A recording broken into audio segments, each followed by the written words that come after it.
It's Monday again. Man. Sunday nights are weird. I mean, I don't have work tomorrow. I'm going to run tomorrow morning. Well, let me actually check. I'm sorry, I did the weather check before already, but I have to actually check now what time the rain's supposed to arrive, because if it's going to start raining when I'm going running, yeah, there's a high chance it will. And it's staying the whole day. Oh boy. I guess I have to try to like go in the morning, and then like I'll just take a jacket with me and start running. Even though that a jacket's going to heat me up real bad. But I gotta get it. I have to run. I have to half marathon. I have to keep training. Otherwise, I'm gonna screw myself over. So yeah. Let's see if Culture Generator can distract me from the worries I have right now. Okay, Culture Generator is also pretty short, I would say. Yeah. I appreciate that. You could. The area containing SCP-1607 is to be surrounded by a perimeter of 3-meter tall electrical fencing, which is to be patrolled by security personnel. No individuals manifested by SCP-1607's anomalous properties are to be allowed to leave SCP-1607. Upon the manifestation of a new population, if it is judged safe, a diplomatic envoy is to be sent into SCP-1607 to discourage the population from leaving SCP-1607 for the duration of the month. An armed response is to be prepared for the beginning of each month in order to combat any potentially hostile populations.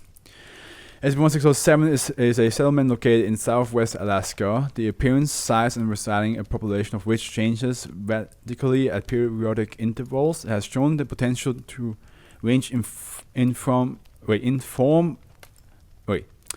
It has shown the potential to range in form from a small series of tribal villages to a settlement the size of a large town. The architectural style and culture of SCP-1607 typically bears little resemblance to any known civilization, although on occasion it has presented itself as a deviation of a historical one. Ah, okay. At the beginning of each month, SCP-1607 will generate a new settlement, changing its own size, architectural style, and the societal structure of its population. The topography of the region surrounding SCP-1607 has also been known to change, although this is a rare occurrence. At the end of each month, this new settlement will spontaneously disappear, only to be replaced by a newly generated one. As of yet, SCP-1607 has not manifested the same settlement twice. It is currently unknown if SCP-1607 is actually transporting existing settlements via what would be extra-dimensional means, or simply altering itself to present the illusion of different cultures. Yeah, that could be it. Individuals generated by SCP-1607 claim that this first explanation is correct, and have on occasion provided a wide range of information regarding their home civilization. See Interview 1. But there's no way to verify that this information is actually true. Settlement Log 1. A record of SCP-1607's monthly alteration taken over the year 2009.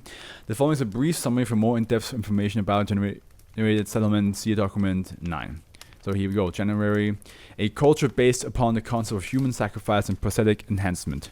Architecture showed considerable influence from the historical Aztec civilization. The culture showed a similar level of technology to that civilization, apart from the field of prosthesis, where they showed considerable prowess. Okay. February. A population of warlike tribal mathematicians, and considered the solving of complex equations as both a show of strength and as proving ritual for youth. Despite their mathematical prowess, they displayed primitive levels of technology, and so the initial aggression only caused negligible disruption to containment. March. A culture based around the worship of artificial polymers, which was also their main building material. The factories in SCP-1607 producing these were considered holy places by the temples. A mannequin was presented to the culture as a diplomatic gift, which they accept. I have an idea. Sorry. So this is completely off.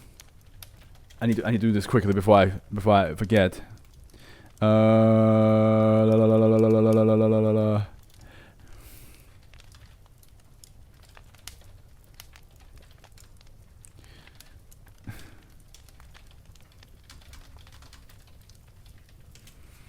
Okay. Oh my god. Of course. How could I forget this idea? Okay, good. Let's go on. April. A population which purported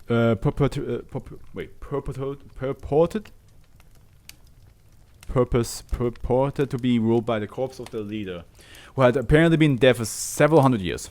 In efforts to mimic their leader, many individuals inside SCP-1607 dressed in rotting clothes and wore cosmetics to make themselves more corpse-like. Being buried alive was considered to be a great honor extended to the elderly and sick and was strictly voluntary. May, a settlement in which the successor to be a deceased ruler would adopt the name and go through cosmetic surgery in order to resemble that ruler.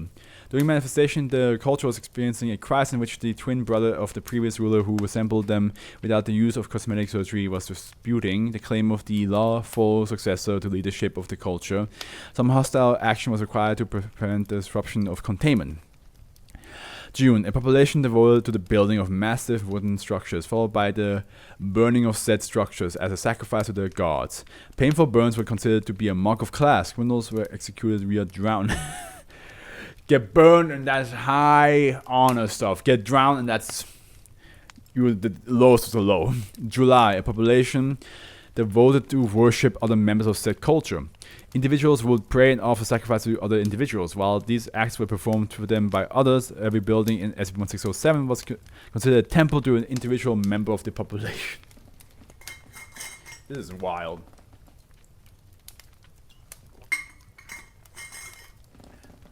Imagine trying to live in that settlement, and every month it changes, and you have to just get used to how it works. But also, at the same time, they might use you as a sacrifice if you're not careful.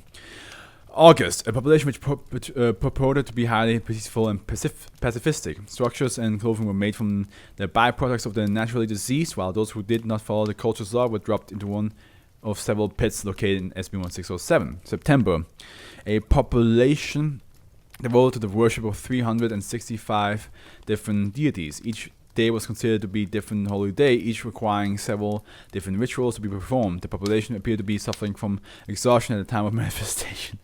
Probably because they did every other day in their mind already, and then they were doing every day in September, and then once it disappeared, they're going to do every day afterwards.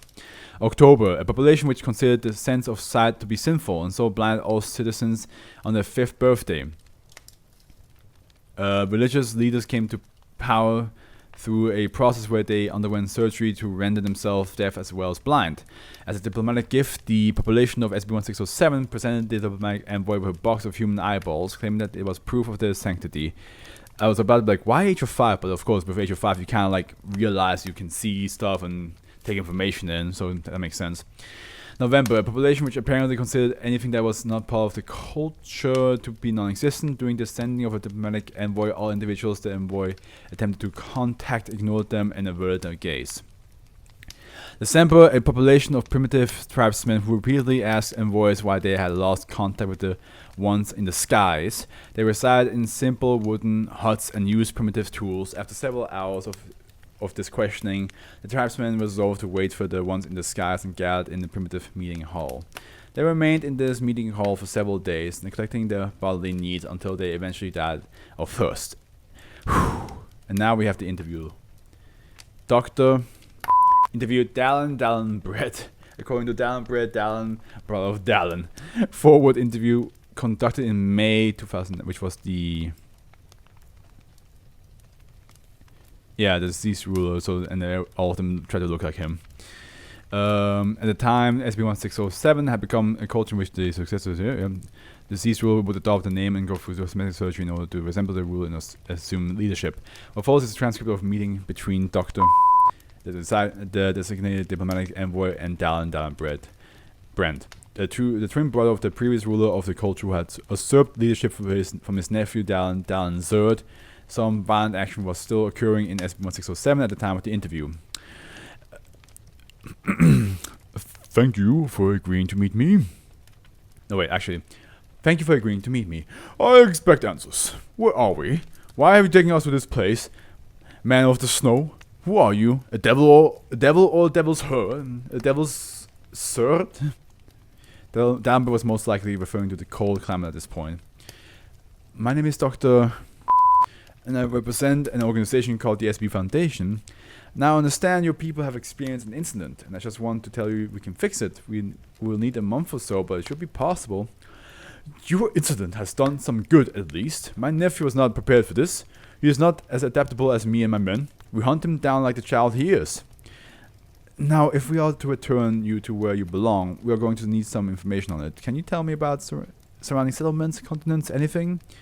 The north is Den of Skins, where I, Dallin, the Skinner, punished my enemies 200 years ago. Pardon? 200 years ago? Yes, my great-grandthird, Dallin the Skinner, who is me from many times ago, took his traitorous uncle Dallin the False and skinned him alive in front of his captured men.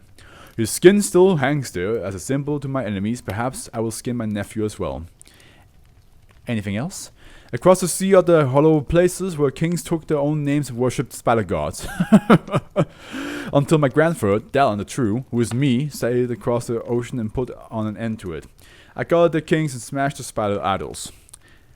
I just need assurance from you then that you will keep your people within the settlement. It's not safe outside. There are many dangerous beasts. Very well, but I expect this act to be undone in a month. Man of the Snow, I do not wish to be down in the cold. and interview. Well, you're gonna be down and gone in a second. I swear to God. Culture generator. That's hilarious. I like that.